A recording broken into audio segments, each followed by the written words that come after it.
completing of these 25 years of service in the field of education feels like the completing of full circle growth, learning and service. ಒಂದಿಷ್ಟು ವಿಚಾರಗಳನ್ನ ಕಲಿತಾ ಬೆಳೀತಾ ಜೊತೆಯಲ್ಲಿ ನನ್ನ ಸಹೋದ್ಯೋಗಿ ಮಿತ್ರರನ್ನು ಕೂಡ ಬೆಳೆಸ್ತಾ ಒಂದು ಸಮಾಜಕ್ಕೆ ಕೊಡುಗೆಯನ್ನ ಕೊಡಬೇಕು ಅನ್ನೋ ಉದ್ದೇಶದಲ್ಲಿ ಈ ಒಂದು ಶಿಕ್ಷಣ ವೃತ್ತಿಯಲ್ಲಿ ನಾನು ಕಾಲಿಟ್ಕೊಂತ ಬಂದೆ. I began this journey with A simple dream. ಒಂದು ಸಣ್ಣ ಕನಸಿನೊಂದಿಗೆ ನಾನು ಹೆಜ್ಜೆ ಇಟ್ಕೊಂಡು ಬಂದಿದ್ದು, ನಾನೊಬ್ಳು ಶಿಕ್ಷಕಿಯಾಗಿ ಕೆಲಸ ಮಾಡಬೇಕು ಅಂತ. ತಂದೆ ತಾಯಿ ನಂತರ ನಾವು ಹೆಚ್ಚಿನ ಗೌರವ ಕೊಡೋದು ಈ ಶಿಕ್ಷಣ ವೃತ್ತಿಯಲ್ಲಿ ಶಿಕ್ಷಕರಿಗೆ ಮಾತ್ರ. ಹಾಗಾಗಿ ಆಚಾರ್ಯ ದೇವೋಭವ ಅಂತ ನಾವು ಹೇಳ್ತೀವಿ ಅವರನ್ನ. ಯಾಕೆಂದ್ರೆ ದೇವರಿಗೆ ಸಮಾನ ಆಗಿರುವಂತದ್ದು, ತಂದೆ ತಾಯಿ ಬಿಟ್ರೆ ಗುರುಗಳಿಗೆ ನಾವು ದೇವರು ಅಂತ ಕರೆಯುವಂತದ್ದು. ಹಾಗೆ we have to understand the ethics of the teaching profession, what is the responsibility of the teachers. ಅದನ್ನ ನಾವು ಯಾವಾಗ ಟೀಚರ್ಸ್ಗೆ ಈ ಆರ್ಟ್ ಆಫ್ ಲರ್ನಿಂಗ್ ಅಥವಾ ಆರ್ಟ್ ಆಫ್ ಟೀಚಿಂಗ್ ಅಂತ ನಾವು ಹೇಳುವಂಥದ್ದು. ಸಮಾಜವನ್ನ ಸೃಷ್ಟಿ ಮಾಡೋದ್ರಲ್ಲಿ ಹೆಚ್ಚಿನ ಒಂದು ರೆಸ್ಪಾನ್ಸಿಬಿಲಿಟೀಸ್ ಇರುತ್ತೆ ಶಿಕ್ಷಣ ವೃತ್ತಿಯಲ್ಲಿ ಶಿಕ್ಷಕರಿಗೆ. ಮಕ್ಕಳು ಒಂದು ಖಾಲಿ ಚೀಲ ಇದ್ದಂಗೆ, ನಾವ್ ಏನ್ ತುಂಬ್ತೀವೋ ಆ ಚೀಲವನ್ನ ತುಂಬಿಸುವಂತ ಕೆಲಸ. ಒಂದು ಮಣ್ಣಿನ ಮುದ್ದೆ ಆಗಿ ಏನಾದ್ರು ನಾವು ಕೆತ್ತಿ ಮಕ್ಕಳುಗಳನ್ನ ಒಂದು ರೂಪಕ್ಕೆ ಕೊಡುವಂತ ಕೆಲಸವನ್ನ ಮಾಡುವಂಥದ್ದು. ವೀಕ್ಷಕರೇ ಸ್ವಾಗತ. ಸಾಧಕರ ಪಟ್ಟಿಯಲ್ಲಿ ಮೊದಲ ಆಯ್ಕೆ ಶಿಕ್ಷಕರದ್ದು. ಏಕೆಂದರೆ ಮಕ್ಕಳ ಉಜ್ವಲ ಭವಿಷ್ಯ ರೂಪಿಸಿ ಸಮಾಜವನ್ನು ಮುನ್ನಡೆಸುವವರು ಶಿಕ್ಷಕರು. ಬನ್ನಿ, ಈ ದಿನ ನಾವು ಶಿಕ್ಷಣ ಕ್ಷೇತ್ರದಲ್ಲಿ 25 ವರ್ಷಗಳ ದೀರ್ಘಕಾಲ ಸೇವೆ ಸಲ್ಲಿಸಿದ ಶ್ರೀಮತಿ ಹೇಮಾ ಎಸ್.ಆರ್ ರವರ ಬಗ್ಗೆ ತಿಳಿದುಕೊಳ್ಳೋಣ. ಗೌರವಾನ್ವಿತ ಶಿಕ್ಷಕಿಯಾದ ಇವರು ಕಂಪ್ಯೂಟರ್ ಶಿಕ್ಷಕಿಯಾಗಿ ಉಪ ಪ್ರಾಂಶುಪಾಲರಾಗಿ ಹಾಗೆ ಪ್ರಾಂಶುಪಾಲರಾಗಿ ಮಾರ್ಗದರ್ಶಕಿಯಾಗಿ ತಮ್ಮ ಜೀವನವನ್ನು ಮಕ್ಕಳ ಸೇವೆಗಾಗಿ ಮೀಸಲಿಟ್ಟಿದ್ದಾರೆ. ಸಾವಿರಾರು ವಿದ್ಯಾರ್ಥಿಗಳ ಜೀವನವನ್ನು ಬೆಳಕಿನ ದಾರಿಗೆ ಕರೆದುಕೊಂಡು ಹೋಗಿರ್ತಾರೆ. ಗೃಹಿಣಿಯಾಗಿ, ತಾಯಿಯಾಗಿ, ಪತ್ನಿಯಾಗಿ ಜೀವನದ ಸವಾಲುಗಳನ್ನು ಎದುರಿಸುತ್ತಾ ಮಕ್ಕಳ ಭವಿಷ್ಯವನ್ನು ರೂಪಿಸುವಲ್ಲಿ ಇವರು ಯಶಸ್ಸನ್ನು ಕಂಡಿದ್ದಾರೆ. ಶಿಕ್ಷಕೀಯ ವೃತ್ತಿಯಲ್ಲಿ ಮೌಲ್ಯಗಳನ್ನು ಬೆರೆಸಿ ವಿದ್ಯಾರ್ಥಿಗಳು ಮಾತ್ರವಲ್ಲ, ಬದಲಾಗಿ ಶಿಕ್ಷಕರಿಗೂ ಸಹ ಪ್ರೇರಣೆಯನ್ನು ಇವರು ನೀಡಿರುತ್ತಾರೆ. ಇವರ ಶಿಕ್ಷಣದ ಕ್ಷೇತ್ರದಲ್ಲಿ ಮಾಡಿದ ಸೇವೆಯನ್ನು ಗುರುತಿಸಿದ ಜೂನಿಯರ್ ಚೇಂಬರ್ ಆಫ್ ಕಾಮರ್ಸ್ನವರು ಮಹಿಳೆಯರ ಸಾಧಕ ಪಟ್ಟಿಯಲ್ಲಿ ಇವರನ್ನು ಗುರುತಿಸಿ ಮಾರ್ಚ್ 8ರಂದು ಇಂಟರ್ನ್ಯಾಷನಲ್ ವುಮೆನ್ಸ್ ಡೇ ದಿನದಂದು ಇವರನ್ನು ಸನ್ಮಾನಿಸಲಾಗಿರುತ್ತದೆ. ಬನ್ನಿ, ಈ ದಿನ ನಾವು ಅವರ ಅನುಭವ ಹಾಗೆ ಪ್ರೇರಣಾದಾಯಕ ವಿಚಾರಗಳ ಬಗ್ಗೆ ತಿಳಿದುಕೊಳ್ಳೋಣ. ಮೇಡಮ್ ನಮಸ್ತೆ. ಮೊದಲನೇದಾಗಿ ನನ್ನ ಯೂಟ್ಯೂಬ್ ಚಾನಲ್ಗೆ ನಿಮಗೆ ಸ್ವಾಗತ. ಹಾಗೆಯೇ ನನಗೆ ನಿಮ್ಮನ್ನು ಭೇಟಿ ಮಾಡುವಂತಹ ಅವಕಾಶ ಮಾಡಿಕೊಟ್ಟಿರೋದು ನನಗೆ ತುಂಬಾ ಸಂತೋಷ. ಮೊದಲನೇದಾಗಿ ಅದಕ್ಕೆ ನಾನು ನಿಮಗೆ ಧನ್ಯವಾದವನ್ನು ಹೇಳ್ತೀನಿ. ಮೇಡಮ್, ನೀವು ಈ ಒಂದು ಸುದೀರ್ಘವಾದಂತಹ ಪ್ರಯಾಣವನ್ನು ಮಾಡಿದ್ದೀರ ಶಿಕ್ಷಣ ಕ್ಷೇತ್ರದಲ್ಲಿ. ಅದು ಸಾಮಾನ್ಯವಾದಂತಹ ಪ್ರಯಾಣ ಅಲ್ಲ. ಕಂಪ್ಯೂಟರ್ ಶಿಕ್ಷಕಿಯಾಗಿ, ಹಾಗೆ ಕೆಲವೊಂದು ಶಾಲೆಯಲ್ಲಿ ಇನ್ಚಾರ್ಜನ್ನು ವಹಿಸ್ಕೊಂಡು, ಹಾಗೆ BGS ಶಾಲೆಯಲ್ಲಿ 20 ವರ್ಷಗಳ ಕಾಲ ಒಂದು ಸಂಸ್ಥೆಯಲ್ಲಿ ನಿಮ್ಮ ಸೇವೆಯನ್ನು ಸಲ್ಲಿಸಿದ್ದೀರಾ. ಜೊತೆಗೆ ಇದೀಗ ಪ್ರಸ್ತುತ ಸಂಜೀವಿನಿ ವಿದ್ಯಾಸಂಸ್ಥೆಯಲ್ಲಿ ನೀವೊಂದು ನಿಮ್ಮ ಸೇವೆಯನ್ನು ಸಲ್ಲಿಸ್ತಾ ಇದ್ದೀರಾ. ನಿಮ್ಮ ಕೊಡುಗೆ ಏನಿದೆ ಶಿಕ್ಷಣ ಕ್ಷೇತ್ರದಲ್ಲಿ ತುಂಬಾ ಅದ್ಭುತವಾದಂಥದ್ದು. ತುಂಬ ಸುದೀರ್ಘವಾದಂತಹ ಕಾಲ ನೀವು ಸೇವೆ ಸಲ್ಲಿಸ್ತಾ ಇದ್ದೀರಾ. ಈ ಪ್ರಯಾಣದ ಬಗ್ಗೆ ನಿಮ್ಮ ಒಂದು ಒಪಿನಿಯನ್ ಮೇಡಮ್, ನಿಮ್ಮ ಒಂದು ಅಭಿಪ್ರಾಯ. Thank you very much. ನೀವು ನನ್ನ 25 ವರ್ಷದ ಈ ಸೇವಾ ಅವಧಿಯನ್ನು ಗುರುತಿಸಿ ಇವತ್ತು ನನ್ನೊಟ್ಟಿಗೆ ಮಾತಾಡಬೇಕು ಅಂತ ಆಸೆ ಪಟ್ಟಿದ್ದೀರಾ. ಮೊದಲನೇದಾಗಿ thank you. Completing of these 25 years of service in the field of education feels like the completing of full circle growth, learning and service.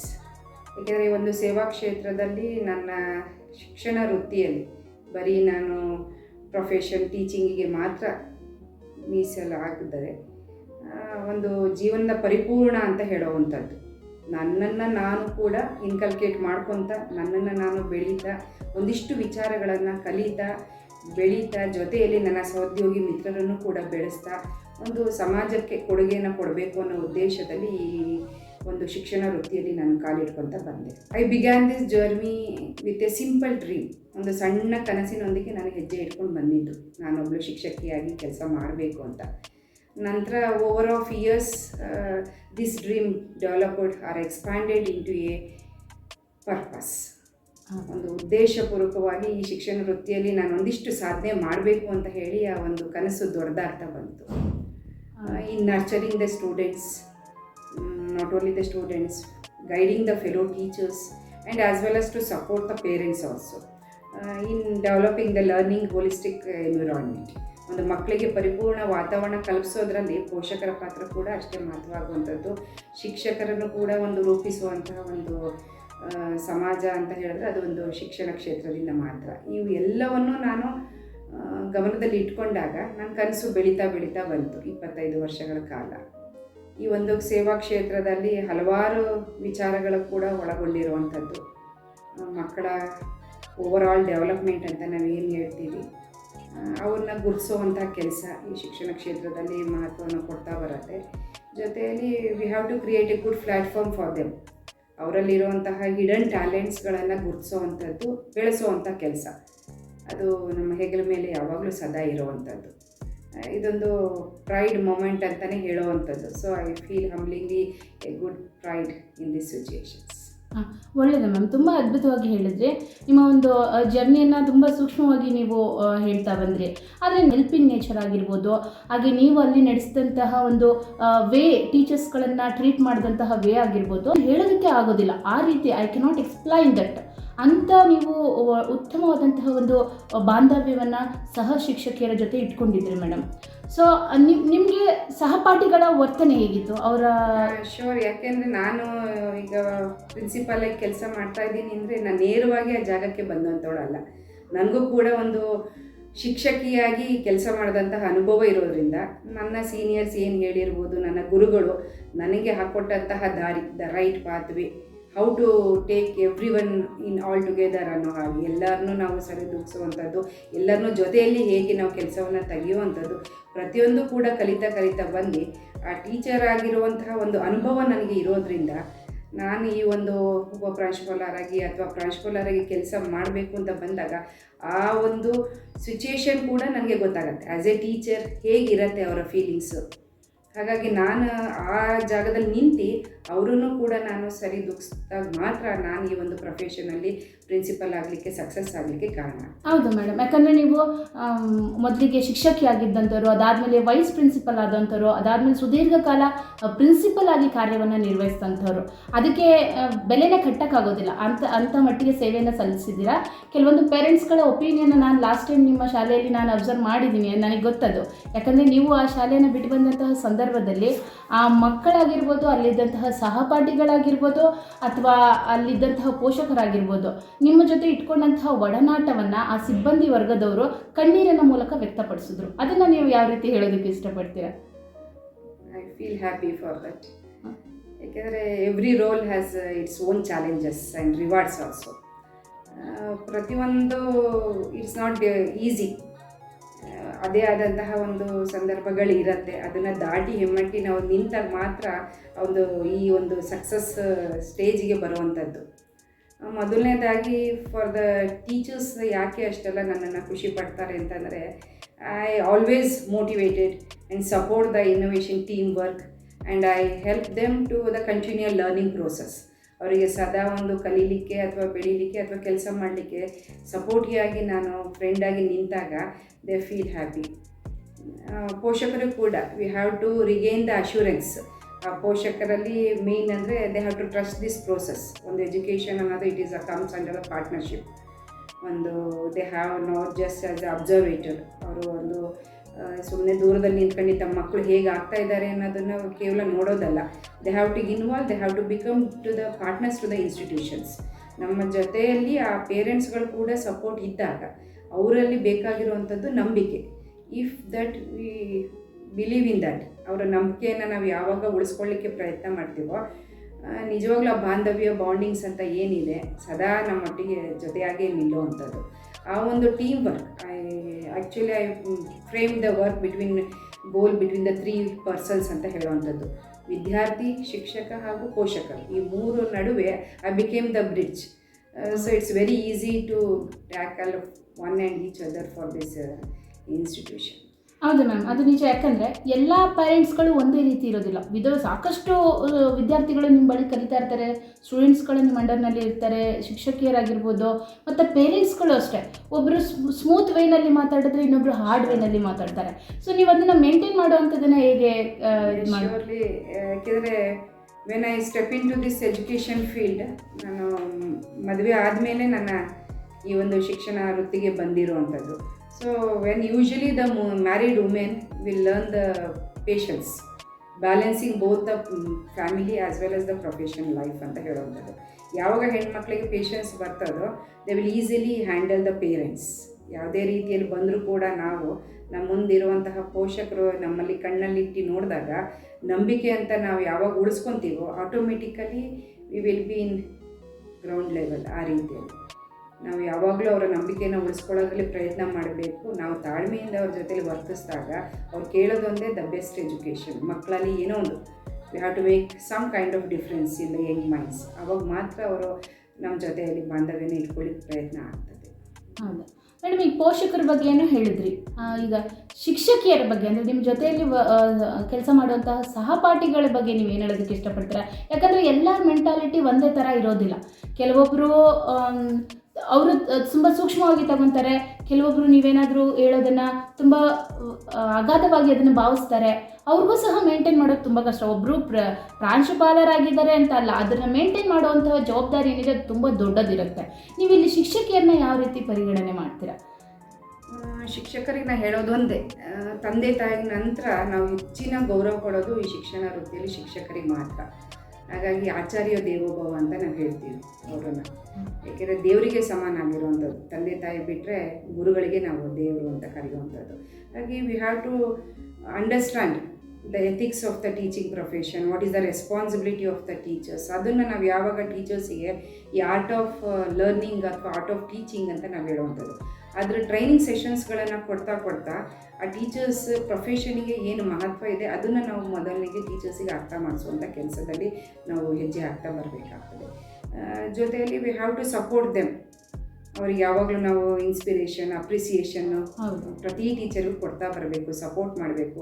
ಎಲ್ಲೋ ಸಣ್ಣ ಪುಟ್ಟ ತಪ್ಪುಗಳು ನಡೀತಾ ಇರತ್ತೆ, ಅದನ್ನು ನಾವು ಕೂಡ ನೆನ್ಪು ಮಾಡ್ಕೊಬೇಕು. ನಾವು ಟೀಚರ್ಸ್ ಆದಾಗ ಈ ಹೆಜ್ಜೆನ ದಾಟಿಯೇ ಬಂದಿರ್ತೀವಿ ಅಂತ ಹೇಳಿ ಅದನ್ನು ನಾವು ಒಂದು ತಿದ್ದುವಂತಹ ಕೆಲಸವನ್ನು ನಾವು ಹಿರಿಯರಾದಂಥವ್ರು ಮಾಡ್ತಾ ಬಂದರೆ ಯಾವಾಗಲೂ ಅವ್ರ ಜೊತೆಯಲ್ಲಿ ಕಲಿಯುವಂಥ ಯಾವಾಗ ಸಾಮರ್ಥ್ಯ ಇರುತ್ತೋ ಶಿಕ್ಷಕರು ಬೆಳೀತಾ ಹೋಗ್ತಾ ಇರ್ತಾರೆ. ಜೊತೆಯಲ್ಲಿ ಕೆಲವೊಂದಿಷ್ಟು ವಿಚಾರಗಳನ್ನು ಅವರಿಗೆ ಮಾರಲ್ ವ್ಯಾಲ್ಯೂಸ್ ಆಗಿರ್ಬೋದು, ಮಕ್ಕಳನ್ನು ಹೇಗೆ ಹ್ಯಾಂಡಲ್ ಮಾಡಬೇಕು ಅನ್ನೋದು. Usually will tell that you are not the instructor, you are the makers of the society ಅಂತ ನಾವು ಹೇಳ್ತೀವಿ. ನಾವು ಒಂದು ಸಮಾಜವನ್ನು ಸೃಷ್ಟಿ ಮಾಡೋದರಲ್ಲಿ ಹೆಚ್ಚಿನ ಒಂದು ರೆಸ್ಪಾನ್ಸಿಬಿಲಿಟೀಸ್ ಇರುತ್ತೆ ಶಿಕ್ಷಣ ವೃತ್ತಿಯಲ್ಲಿ ಶಿಕ್ಷಕರಿಗೆ. ಮಕ್ಕಳು ಒಂದು ಖಾಲಿ ಚೀಲ ಇದ್ದಂಗೆ, ನಾವು ಏನು ತುಂಬ್ತೀವೋ ಆ ಚೀಲವನ್ನು ತುಂಬಿಸುವಂಥ ಕೆಲಸ. ಒಂದು ಮಣ್ಣಿನ ಮುದ್ದೆ ಆಗಿ ನಾವು ಕೆತ್ತಿ ಮಕ್ಕಳುಗಳನ್ನು ಒಂದು ರೂಪಕ್ಕೆ ಕೊಡುವಂಥ ಕೆಲಸವನ್ನು ಮಾಡುವಂಥದ್ದು. ಹಾಗೆ ಅಂಥ ದೊಡ್ಡ ಜವಾಬ್ದಾರಿ ಶಿಕ್ಷಕರಿಗಿದ್ದಾಗ ಯಾವ ರೀತಿಯಲ್ಲಿ ಅದನ್ನು ಮೌಲ್ಡ್ ಮಾಡಬೇಕು ಟೀಚರ್ಸನ್ನು ಅನ್ನೋದನ್ನು ಹಲವಾರು ಸೆಷನ್ಸ್ಗಳ ಮುಖಾಂತರ ಒಂದಿಷ್ಟು ವಿಚಾರವಂತರು ವ್ಯಕ್ತಿಗಳನ್ನು ಕರೆಸಿ ಅವರಿಗೆ ಗೈಡ್ ಮಾಡಿದಾಗ ಮಾತ್ರ ಆ ಟೀಚರ್ಸಿಗೆ ಒಂದಿಷ್ಟು ಟ್ರೈನಿಂಗ್ ಸೆಷನ್ಸ್ಗಳನ್ನು ಸಿಗುತ್ತೆ. ಒಂದು ಒಳ್ಳೆ ರೀತಿಯಲ್ಲಿ ಅವರು ಫ್ಲೋ ಅಲ್ಲಿ ಹೋಗ್ತಾರೆ. ಮತ್ತು ಮೇಯ್ನ್ಲಿ ಸಪೋರ್ಟಿವ್ ಆಗಿ ನಿಲ್ಲಬೇಕು. ಅವರನ್ನು ನಮ್ಮ ಕಲೀಗಂತ ಮಾಡಿದಾಗ they will be feel happy for that to work together along with the head of the institutions. ಅದೇ ನಾವು ಪ್ರಿನ್ಸಿಪಾಲು ಇಟ್ಸ್ ಅವರ್ ಪವರ್ ಅಂತ ನಾವು ತೊಗೊಂಡು ಅವ್ರನ್ನ ದಬ್ಬಾಳಿಕೆ ಮಾಡೋದಕ್ಕಿಂತ it's our responsibility. We have to stand as a leader in front of all the teachers. ಒಂದು ಅವರನ್ನು ನಾವು ರೆಪ್ರೆಸೆಂಟ್ ಮಾಡುವಂಥ ಕೆಲಸ ನಾವು ಒಂದು ಸಮೂಹ, ಶಿಕ್ಷಕರ ಸಮೂಹಕ್ಕೆ ಒಬ್ಬ ಪ್ರಿನ್ಸಿಪಾಲು ಲೀಡರಾಗಿ ನಿಂತಿರಬೇಕು. We have to guide all the fellow teachers. ಅವಾಗ ಮಾತ್ರ ನಮಗೆ ಆ ಒಂದು ಹುದ್ದೆಗೆ ನಾನು ನಿಮ್ಮನ್ನ ಆ ಒಂದು ಸ್ನೇಹ ಗುಣ ನೀವು ಶಿಕ್ಷಕಿಯರ ಜೊತೆ ಇಟ್ಕೊಂಡಿರೋದನ್ನ ನಾನು ನೋಡಿದ್ದೀನಿ. It will be a successful institution ಅಂತ ಕರೆಯುವಂಥದ್ದು. As the teachers, as the principal, as the students ಅಂತ ಕರೆಯುವಂಥದ್ದು. ಕೆಲವೊಂದು ಶಿಕ್ಷಕಿಯರು ತಮ್ಮ ವೈಯಕ್ತಿಕ ವಿಚಾರಗಳನ್ನ ನಿಮ್ಮ ಬಳಿ ಬಂದು ಹೇಳ್ಕೊಂಡು ಅಳ್ತಿರೋದನ್ನ ನಾನು ನೋಡಿದ್ದೀನಿ, ಗಮನಿಸಿದ್ದೀನಿ. ಆಮೇಲೆ ಅವರಲ್ಲಿ ನೀವು ಒಂದು ಪ್ರೋತ್ಸಾಹ ತುಂಬಿಸಿದ್ದೀರಾ, ಆ ರೀತಿ ಆಗುವಂಥದ್ದು ಕೆಲವೊಂದು ಬದಲಾವಣೆಗಳನ್ನು ಮಾಡಿದ್ದೀರಾ. ಕೆಲವೊಮ್ಮೆ ಏನಾಗುತ್ತೆ, ಶಿಕ್ಷಕಿಯರು ಇಲ್ಲಿ ಶಿಕ್ಷಣ ಕ್ಷೇತ್ರ ತಮ್ಮ ಶಾಲೆಯಲ್ಲಿ ಒತ್ತನ್ನು ಕೊಟ್ಟಿರ್ತಾರೆ, ತಮ್ಮ ವೈಯಕ್ತಿಕ ಬದುಕಲ್ಲಿ ಅನೇಕ ನೋವನ್ನು ಅವ್ರು ಅನುಭವಿಸ್ತಿರ್ತಾರೆ. Really it's not an easy task. ಯಾಕೆಂದರೆ ಒಬ್ಬ ಮಹಿಳೆ, ಅದರಲ್ಲೂ ಮದುವೆ ಆದಂತಹ ಮಹಿಳೆ ಒಂದು ಶಿಕ್ಷಣ ವೃತ್ತಿಗೆ ಬರ್ತಾರೆ ಅಥವಾ ಯಾವುದೇ ಒಂದು ಪ್ರೊಫೆಷನಿಗೆ ಹೋದಾಗ it's very difficult to balance the personal life as well as the professional life. ಯಾಕೆ ನಾನು ಒಬ್ಬಳು ಮ್ಯಾರಿಡ್ ವುಮೆನ್ ಆಗಿರೋದ್ರಿಂದ ನಮ್ಗೆ ಅರ್ಥ ಆಗುವಂಥ ಸಿಚುಯೇಷನ್ಸ್ಗಳನ್ನು. One thing we have to build up the courage ಅಂತ ಹೇಳುವಂಥದ್ದು. ಅವರಲ್ಲಿರುವಂತಹ ಸಾಮರ್ಥ್ಯವನ್ನು ನಾವು ಗುರುತಿಸಿ ಅವರನ್ನು ಬೆಲೆ ಕೊಡುವಂಥದ್ದು, ಸಪೋರ್ಟ್ ಮಾಡುವಂಥದ್ದು. ಎಲ್ಲಿ ಹೇಳ್ತಾರಲ್ಲ, where there is a will there is a way ಅನ್ನೋ ಹಾಗೆ ಅವರಲ್ಲಿರುವಂಥ ಕಾನ್ಫಿಡೆನ್ಸ್ನ ಡೆವಲಪ್ ಮಾಡೋವಂಥದ್ದು. ಯಾವುದೇ ಕಾರಣಕ್ಕೂ ವೈಯಕ್ತಿಕ ಸಮಸ್ಯೆಗಳಿಗೆ ನಮ್ಮನ್ನು ನಾವು ಕುಗ್ಗಿಸ್ಕೊಳ್ಬಾರ್ದು. ನಮಗೆ ನಾವೇ ಶಿಲ್ಪಿ ಹಾಗೆ ಅನ್ನೋಗೆ ನಮ್ಮನ್ನು ನಾವೇ ಗುರುತಿಸ್ಕೊಬೇಕಾಗ್ತದೆ ಈ ಒಂದು ಸಮಾಜ ಸೇವಾ ಕ್ಷೇತ್ರದಲ್ಲಿ. ಹಾಗೆ ಅದನ್ನು ನಾವು ಬೆನ್ತಟ್ಟುವಂಥ ಕೆಲಸ ನಾವೆಲ್ಲರೂ ಸಹೋದ್ಯೋಗಿಗಳಿಗೆ ಕೊಡಲೇಬೇಕಾಗ್ತದೆ. ಆವಾಗ ಅವ್ರಿಗೆ ಕಣ್ಣು ಒರೆಸುವಂಥ ಕೆಲಸ ನಾನು ಹೆಣ್ಣಾಗಿರೋದ್ರಿಂದ ಮಾಡಿದಾಗ ಅವ್ರಿಗೊಂದು ಎಲ್ಲೋ ಇದ್ದಾರೆ ನಮ್ಮೊಟ್ಟಿಗೆ, ಸಪೋರ್ಟಿಯಾಗಿ ನಿಲ್ತಾರೆ ಅಂದಾಗ ಹೆಚ್ಚಿನ ಒಂದು ಬಲ ಅಥವಾ ಏನು ಶಕ್ತಿ ಅಂತ ಹೇಳ್ತೀವಿ ಅವ್ರಿಗೆ ಸಿಗತ್ತೆ. So easily they will give the fruitful. ಶಾಲೆಗಳಿಗೆ ಬಂದಾಗ ಮನೆಯ ಸಮಸ್ಯೆಯನ್ನು ಬಾಗಿಲಲ್ಲೇ ಬಿಟ್ಟು ಮರ್ತಿ ಖುಷಿಯಾಗಿ ಕೆಲಸ ಮಾಡಲಿಕ್ಕೆ ಇಲ್ಲೂ ಕೂಡ ಅವಕಾಶ ಸಿಗತ್ತೆ. ಇಲ್ಲೂ ಕೂಡ ನಾವು ಅದೇ ರೀತಿಯಲ್ಲಿ ಒತ್ತಡ ಕೊಟ್ಟಾಗ ಎರಡು ಕಡೆಯೂ ನಿಭಾಯಿಸುವಂಥ ಶಕ್ತಿ ಕುಗ್ಗೋಗ್ಬಿಡುತ್ತಾಳೆ ಹೆಣ್ಮಗಳು. ಹಾಗೆ ಮೊದಲನೇದಾಗಿ ಅವರಲ್ಲಿರುವಂಥ ಕಾನ್ಫಿಡೆನ್ಸನ್ನ ಕಳ್ಕೊಬಾರ್ದು. So if they build up their confidence, ಅವರಲ್ಲಿರುವಂಥ ಸಾಮರ್ಥ್ಯವನ್ನು ಕಂಡುಕೊಂಡಾಗ easily they can lead the school as well as they can run the home also with the grace. They can shine in both fields. ಅದರಲ್ಲಿ ಸಾಕಷ್ಟು ಜನ success ಆಗಿದ್ದಾರೆ ಅಂತ ಅನ್ಕೊಂತೀನಿ ma'am. ಯಾಕಂದರೆ ಸಾಕಷ್ಟು ಈ ರೀತಿ ಮನೇನೂ ಮೇಂಟೈನ್ ಮಾಡ್ಕೊಂಡು ಸ್ಕೂಲ್ನಲ್ಲೂ ಸಹ ಅದು ನೀವೊಬ್ಬ ಸಕ್ಸಸ್ ಆಗಿರುವಂಥ ಶಿಕ್ಷಕಿಯಾಗಿ ಪ್ರಾನ್ಸಿಪಲ್ರಾಗಿ ಹೊರಹೊಮ್ಮಿದ್ರಿ.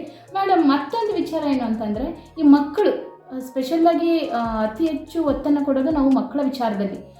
ಅವರು ಕೆಲವೊಬ್ಬರು ಓದಿನ ವಿಚಾರದಲ್ಲಿ ತುಂಬಾ ಅವ್ರ ಮನೆಯ ವೈಯಕ್ತಿಕ ವಿಚಾರಗಳನ್ನ ಇಟ್ಕೊಂಡಿರ್ತಾರೆ, ಅಥವಾ ಶಾಲೆದು ಆ ಮಕ್ಕಳುಗಳ ವಿಚಾರಧಾರೆನೇ ಬೇರೆ ಇರುತ್ತೆ. ಅಂತಹ ಮಕ್ಕಳಿಗೆ ಪ್ರೋತ್ಸಾಹ ಯಾವ ರೀತಿ ನೀಡ್ತೀರಾ? ಹಾಗೆ ಓದಿನಲ್ಲಿ ಅವರಿಗೆ ಯಾವ ರೀತಿ ಒತ್ತನ್ನು ಕೊಡ್ತೀರಾ? Mainly we have to give the importance of the education. ಯಾಕೆಂದರೆ ಈಗಿನ ಹಿಂದಿನ ಯುಗದಲ್ಲಿ ಈಸಿಯಾಗಿ ಅತಿ ಸುಲಭ ರೀತಿ ಅಂತಲೇ ಹೇಳೋವಂಥದ್ದು. ನಾವೊಂದು ಜೀವನದ ಒಂದು ಉನ್ನತ ಮಟ್ಟಕ್ಕೆ ನಾವು ಹೋಗಬೇಕು ಅಂತಂದರೆ ಅದು ಈಸಿ ಮಾರ್ಗ ಅಂದರೆ education. Through education we can achieve anything. ಅದನ್ನು ನಾವು ಕಂಡುಕೊಳ್ಬೇಕಾಗ್ತದೆ, ಮಕ್ಕಳಿಗೆ ಅರ್ಥ ಮಾಡಿಸ್ಬೇಕು. ನೀನು ಒಂದು ಸ್ಟೆಪ್ ಲೆವೆಲ್ ಹೋಗಬೇಕು, ಸಮಾಜದಲ್ಲಿ ಒಂದು ಒಳ್ಳೆ ಸಿಟಿಸನ್ ಆಗಿ ಬೆಳಿಬೇಕು ಅಂದಾಗ ಮೇಯ್ನಾಗಿ ಅವರೊಂದು ಎಜುಕೇಷನ್ ಮುಖಾಂತರ ಅವರು ಬೆಳೀತಾ ಹೋದರೆ ಸಮಾಜದ ಎಲ್ಲ ರೀತಿಯ ಒಂದು ರೆಸ್ಪೆಕ್ಟನ್ನು ಗಳಿಸೋದಾಗಿರ್ಬೋದು, ಒಂದು ಸ್ಟ್ಯಾಂಡನ್ನು ತಗೊಳ್ಳುವಂಥದ್ದಾಗಿರ್ಬೋದು. ಹಾಗೆ ನಾನು ಎಲ್ಲ ವಿದ್ಯಾರ್ಥಿಗಳನ್ನ ಹೇಳೋಕ್ಕೆ ಇಷ್ಟಪಡ್ತೀನಿ ಅಂದರೆ, dream big, stay ground, let your values succeed in life ಅಂತ ಹೇಳೋವಂಥದ್ದು. ಅಂದರೆ ನಮ್ಮ ಕನಸು ದೊಡ್ಡದಾಗಿರಬೇಕು ಅಂತ ಹೇಳೋವಂಥದ್ದು. ಆ ದೊಡ್ಡದಾದಾಗ ಮಾತ್ರ ನಾವು ಆ ಗುರಿಯಲ್ಲಿ ಸಾಧಿಸಲಿಕ್ಕೆ ಅನುಕೂಲ ಆಗುವಂಥದ್ದು. ಮತ್ತು ಇನ್ನೊಂದಿಷ್ಟು ನಾವು ಹೇಳಬೇಕಾದ್ರೆ ವಿದ್ಯಾರ್ಥಿಗಳಿಗೆ mobiles mainly we have to concentrate. ನಾವು ಅದನ್ನು ಅರ್ಥ ಮಾಡಿಸ್ಬೇಕು. Mobiles are only for the communication, not for conversation ಅಂತ. Students are misusing that mobile. ಅಂದರೆ ಬೋತ್ ಅದನ್ನು ಅರ್ಥ ಮಾಡಿಸ್ಬೇಕು. ಯಾವ ಒಳ್ಳೆ ವಿಚಾರಕ್ಕೆ ಅದು ಎಷ್ಟು ಮಟ್ಟಿಗೆ within the framework, within the boundary ಎಷ್ಟು ಮಟ್ಟಿಗೆ ಅದನ್ನು ಯೂಸ್ ಮಾಡಬೇಕು ಅನ್ನೋದನ್ನು. And one thing ma'am, actually parents are supporting, some parents, not all the parents, some parents are supporting for that to use the mobile. ಅಂದರೆ ಒಂದು ಅದ್ರ ಬಗ್ಗೆ ಜ್ಞಾನ ಇದ್ದಿ ಪೋಷಕರುಗಳು ಸಪೋರ್ಟ್ ಮಾಡ್ತಾರೆ ಒಳ್ಳೆ ರೀತಿಯಲ್ಲಿ ಬಳಕೆ ಮಾಡ್ಕೊಳ್ಳಿಕ್ಕೆ. ಕೆಲವರಿಗೆ ಅದ್ರ ಬಗ್ಗೆ ಲ್ಯಾಕ್ ಆಫ್ ನಾಲೆಡ್ಜ್ ಇರೋದ್ರಿಂದ ಅವ್ರನ್ನ ಹಾಗೆ ಏನೋ ಒಂದು ಹೇಮಾರಿಸ್ತಿರ್ತಾರೆ ಮಕ್ಕಳುಗಳು. ನಾವೇನೋ ಒಂದು ಯೂಸ್ ಮಾಡ್ಕೊತಾ ಇದೀವಿ ಎಜುಕೇಷನ್ ಅಂತ ಬಿಡ್ತಾರೆ. ಬಟ್ ಬೇರೆ ಪೋಷಕರಿಗಿಂತ ಹೆಚ್ಚಿನ ಜವಾಬ್ದಾರಿ ಇರುವಂಥದ್ದು ಶಾಲೆಯಲ್ಲಿರುವಂಥ ಶಿಕ್ಷಕರು. ಎರಡನೇ ಪೇರೆಂಟ್ ಅಂತ ನಾವೇನು ಹೇಳ್ತೀವಿ, ಎರಡನೇ ಪೋಷಕರು ಅಂತ ಅವ್ರ ಕೈಲಿ ಸಾಕಷ್ಟು ಸಾಮರ್ಥ್ಯಗಳಿರುತ್ತೆ ಮಕ್ಕಳನ್ನ ತಿದ್ದಿ ತೀಡೋವಂಥ ಕೆಲಸಗಳನ್ನು. ಆದಷ್ಟು ಈ ಕ್ಲಾಸ್ ಅವರ್ಸ್ ನಾವೇನು ಟೆಕ್ಸ್ಟ್ ಬುಕ್ಕು ಪಾಠ ಪೋರ್ಷನ್ಸ್ ಕವರ್ ಮಾಡಬೇಕು ಅಂತ ಏನು ಹೇಳ್ತೀವಿ, ಅದ್ರ ಜೊತೆಯಲ್ಲಿ ಯಾವಾಗ ಸಿಕ್ಕಾಗತ್ತೆ ಅವಾಗೆಲ್ಲವನ್ನ ಮಕ್ಕಳಿಗೆ ಮೌಲ್ಯಗಳನ್ನು ತಿಳಿಸ್ಕೊಡ್ಬೇಕು. ಹೆಚ್ಚಿನ ವಿದ್ಯಾಭ್ಯಾಸದ ಗುಣಮಟ್ಟದ ಶಿಕ್ಷಣವನ್ನು ಅವರಿಗೆ ಅರ್ಥ ಮಾಡಿಸ್ಬೇಕು. ಮುಂದಿನ ಜೀವನದ ಭವಿಷ್ಯದ ಬಗ್ಗೆ ಹೇಳ್ಕೊಡ್ಬೇಕಾಗ್ತದೆ. ಹಾಗಾಗಿ ಟೀಚರ್ಸಿಗೆ ಹೆಚ್ಚಿನ ಜವಾಬ್ದಾರಿ ಇರುವಂಥದ್ದು.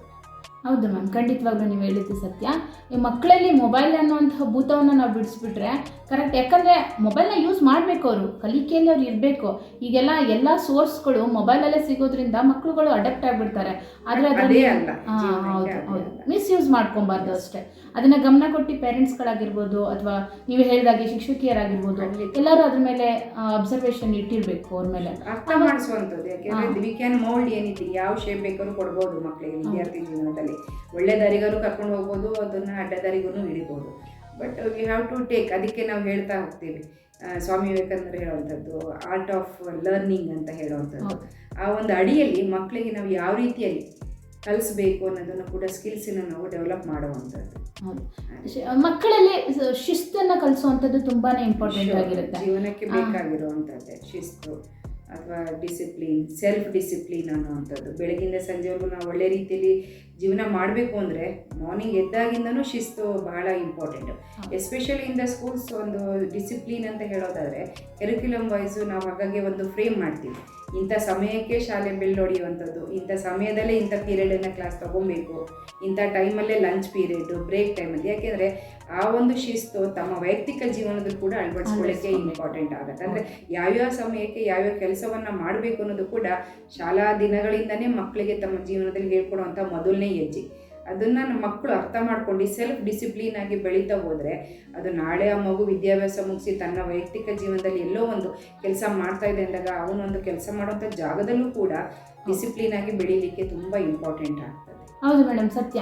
ಈ ಮಾತನ್ನು ನಾವು ಹಿಂದೆ ನಮ್ಮ ಸ್ನೇಹಿತರ ಜೊತೆ ಚರ್ಚೆ ಮಾಡಬೇಕಾದ್ರೆ ಹೇಳ್ತಾ ಇದ್ರು, ಏನಂತ ಯಾವ ಮಗು ಶಾಲೆಯಲ್ಲಿ ಹೊಡ್ತ ತಿನ್ನತ್ತೋ ಆ ಮಗು ಮುಂದೆ ಜೈಲಿನಲ್ಲಿ ಹೊಡ್ತ ತಿನ್ನೋದಿಲ್ಲ, ಸ್ಟೇಷನಲ್ಲಿ ಹೊಡ್ತ ತಿನ್ನೋದಿಲ್ಲ ಅಂತ. ಹಿಂದೆ ಇತ್ತು ಶಿಕ್ಷೆ ಕೊಡುವಂಥದ್ದು. ಬಟ್ ಈಗ ಒಂದಿಷ್ಟು ಕಾಲಕ್ರಮೇಣ ಕಡಿಮೆ ಆಗ್ತಿರೋದು, ಕಾನೂನುಗಳು, ಮಕ್ಕಳಿಗೆ ಆದಂತಹ ಹಕ್ಕುಗಳು ಬಂದಿದೆ, ಪ್ರೋತ್ಸಾಹಗಳು ಕೊಡ್ತಲೇ ಇರೋದ್ರಿಂದ ಮಕ್ಕಳಿಗೆ, ಪೋಷಕರಿಗೆ ನಾವು ಯಾವಾಗಲೂ ಅರ್ಥ ಮಾಡಿಸ್ತೀವಿ ದ್ವೇಷರಹಿತ ಶಿಕ್ಷೆ ಬಹಳ ಮುಖ್ಯ ಆಗ್ತದೆ ಒಂದು ಹಂತದವರೆಗೂ.